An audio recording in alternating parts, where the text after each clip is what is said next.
အတူတကယ်ဝါရီရှိနေမှန်းသိဖို့အတောင်တစ်ဖြက်ဖြက်ခတ်ပေးနေရတာပေါ့စူညံမိသမျှအတွက်လဲချစ်ချင်းပြတာအားဖြင့်ပဲဝင်ချတောင်းပန်ပါတယ်အမောင်ဟာ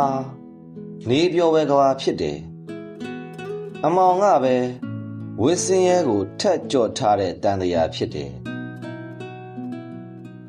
တယောက်ယောက်ကြားဖို့အတန်လဲပြုတ်ပါတယ်တယောက်ယောက်မြင်ဖို့အယုတ်လဲပြမိပါတယ်ဒဏ်ရာတွေကတော့ကို့လက်သေးနဲ့ကိုကုတ်ဆွဲထားမိတာပါ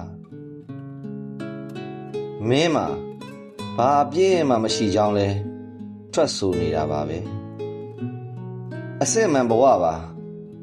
မင်းကိုချစ်မိတာကအစအရာရာအစစ်မှန်ပါမင်းကိုကြောက်လန့်သွားမိစေတဲ့ဒီကဗျာခေါင်းစဉ်ကလည်း